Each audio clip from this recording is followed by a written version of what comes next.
আসসালামু আলাইকুম বন্ধুরা, সবাই কেমন আছেন? আশা করি ভালো আছেন। আমরা শেষ করে বাসার উদ্দেশ্যে রওনা দিই। তারপর দেখি জ্যাঠাতো ভাইয়ের সাথে দেখা হয়ে গেল। এদিকে আমি চারিদিকে এত সুন্দর দৃশ্যগুলো দেখতেছি, যেদিকেই দেখি অনেক সুন্দর লাগতেছে। রুমে সবাই এসে শুয়ে গেছে, আমি মক্কা শরীফ দেখতেছি, জানালা দিয়ে অনেক সুন্দর লাগতেছে। তো আমরা শুইছি, ঘুমাবো না। আরাফাতের ময়দানের উদ্দেশ্যে রওনা দিব একটু পর, এই জন্য সবাই সজাগ আছি, এই আর কি। এদিকে আমি একটু এডিটিং নিলাম আর কি, দেখেন মাশাআল্লাহ কি সুন্দর লাগতেছে মক্কার গড়ি টাওয়ার। এদিকে আমরা রওনা দিয়ে দিলাম সকাল 6টা বাজে আরাফাতের ময়দানের উদ্দেশ্যে। তো এদিকে বন্ধু গাড়ি দামাদামি করতেছে, এগুলো আমি পারি না, এই জন্য আমি দূরে আছি। গাড়ি দামাদামি শেষ, এখন গাড়িতে উঠে গেছি। ক্যামেরা ধরার সাথে সাথে দেখেন কি একটা মোড় নিতেছে। এদিকে চারিদিকে কত সুন্দর দেখা যাইতেছে, দেখেন পাহাড়গুলো অনেক সুন্দর, ভিউটা আজকে অনেক সুন্দর, সকালবেলা তো এই জন্য অনেক সুন্দর ভিউ। এদিকে ড্রাইভারটা অনেক ভালো পড়ছে, ড্রাইভারটা আমাদের সবকিছু চেনাইতেছে, কোথায় কি হয়েছিল কি আসল বিষয়। আমরা চলে এসেছি আরাফাতের ময়দানে, এখন হেঁটে হেঁটে যাওয়ার পালা।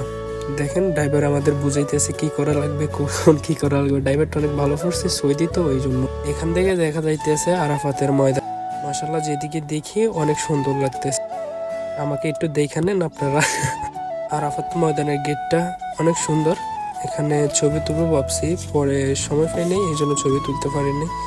এদিকে আমরা উঠে যাইতেছি আরাফাতের ময়দানের উপর, যত উঠি অতই ভালো লাগে। আর দেখি চারিদিকে পাথরের মধ্যে মানুষের প্রেমিকা, বউ, আত্মীয় স্বজন অনেকের নাম লিখে রাখছে।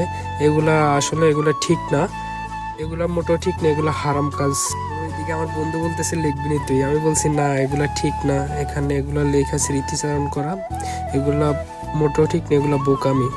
এদিকে বন্ধু আরেকটা নাম দেখছে, আমার দেখাইতেছে, নামটার নাম জানি কি আমি ভুলে গেছি, দেখাইতেছি। মানে কে লেখছিল, বিথি নূর পারিমা, এগুলো আল্লাহ জানে কে লেখছিল, যা তাকে আল্লাহ হেদায়েত করুক। এদিকে পিচ্ছে বলা দেখতেছে, আমরা কি দেখতেছি। এই হলো আরাফাতের ময়দান, অনেক সুন্দর লাগতেছে, অনেক মানুষ আসে এখানে। আসার সাথে সাথে মনটা ভালো হয়ে গেছে। আর এখানে কি লেখছে এগুলো আমরা পড়তেছি, বাংলাতে ইংলিশে সব কিছুতেই লেখছে।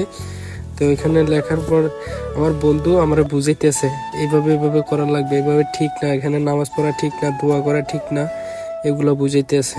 এই ভিউটা অনেক সুন্দর, দেখেন ভিউটা। আমি এখানে যাইয়া ভিউর প্রেমে পড়ে গেছি, যে প্রাকৃতিক সৌন্দর্য এটা অনেক সুন্দর। এদিকে মানুষের নামাজ পড়তেছে, যেগুলো ঠিক না এখানে নামাজ পড়া, এখানে লিখে দিছে। তো অনেক ঘোরাঘুরি করলাম, ঘোরাঘুরি শেষে এখন চলে যেতে হবে।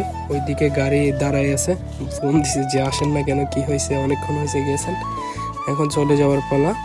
এখান থেকে নামার সময় অনেক ভালো লাগছে, কি একটা ভালো লাগছে, দেখেন কত সুন্দর যায়। তো আমরা গাড়িতে উঠে গেছি, আর এটা দেখা যাইতেছে এটা হলো মসজিদে মুজদালিফা।